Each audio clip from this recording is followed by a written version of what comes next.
আজকে আমি বানাবো ফুচকা। তার জন্য আমার ভাজা মশলার জন্য রাখছে তেজপাতা, গোলমরিচ, ধনে, মৌরি, ছোট এলাচ, শুকনো লঙ্কা আর সাদা জিরে। এ রোস্ট করে নেব, করে নিয়ে আমি গুঁড়ো করে নেব। এবারে আমার লাগছে সুজি। আমার এই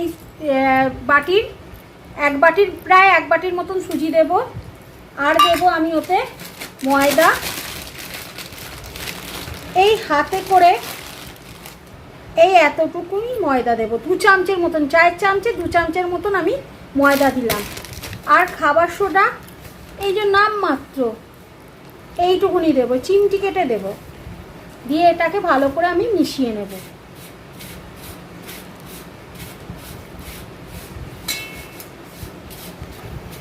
এই যে এবার ভালোভাবে মেশানো হয়ে গেছে।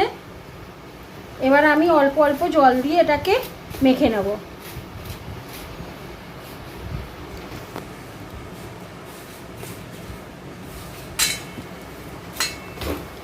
প্রথমে অল্প অল্পই জল দিতে হবে, কেন সুজি তো, ওই জন্য এবার তখন বেশি হয়ে গেলে মুশকিল হয়ে যাবে। আর সামান্য একটু জলের ছিটে দিয়ে এটাকে ভালো করে মেখে নেব। এই যে আমার মাখা হয়ে গেছে, এটাকে আমি এখন রেস্টে রেখে দেবো চাপা দিয়ে। ছোলা আর আলু সেদ্ধ করে নেব। এই যে কি সুন্দর ফুচকাগুলো হয়েছে।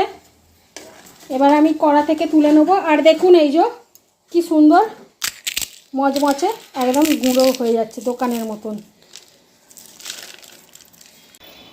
এই যে আমার ফুচকা অনেক হয়ে গেছে। তারপরে এই যে কড়াতে দেখতে পাচ্ছেন কি সুন্দর। এই যে ফুচকার জন্য আমি ছোলা সেদ্ধ, আলু সেদ্ধ আর এদিকে কাঁচা লঙ্কা সেদ্ধ করে নিয়েছি। এই যে ধনে পাতা কুচিয়ে নিয়েছি, ধনে পাতার কুচোনোটা দিয়ে দেবো।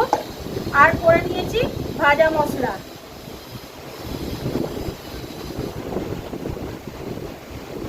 আর দেব বিট নুন।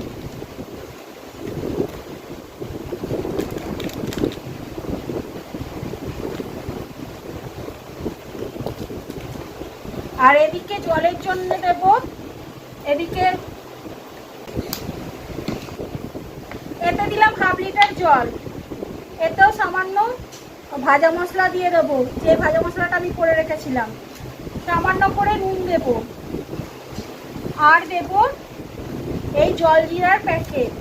এই জলজিরাটা দিলেই কিন্তু একদম ফুচকার জলের মতন টেস্ট হয়ে যায়। এতে আর আলাদা করে তেঁতুল কিংবা লেবু দিতে না দিলেও চলে।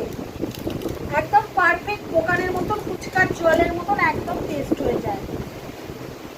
তার একটু জল দাও।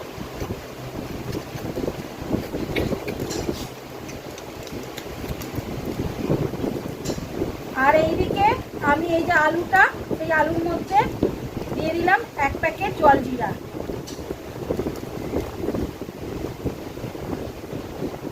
আচ্ছা, আমি এইদিকে আলুটা আগে মেখে নেব। জলজিরা তো আমি দিয়েই দিয়েছি, এতে লেবু না দিলেও চলতো, কিন্তু তবু আমি একটু লেবু দিয়ে দিলাম। এটাতে সামান্য করে লেবু দিয়ে দিলাম।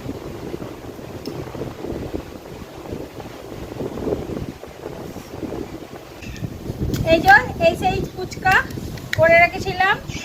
এই যে জল আলু ভরে নিচ্ছি।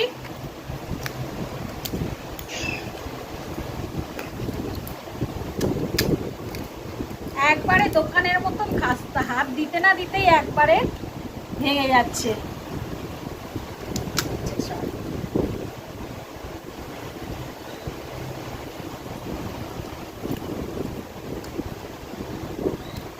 এই যে আমি একটা খেয়ে দেখালাম।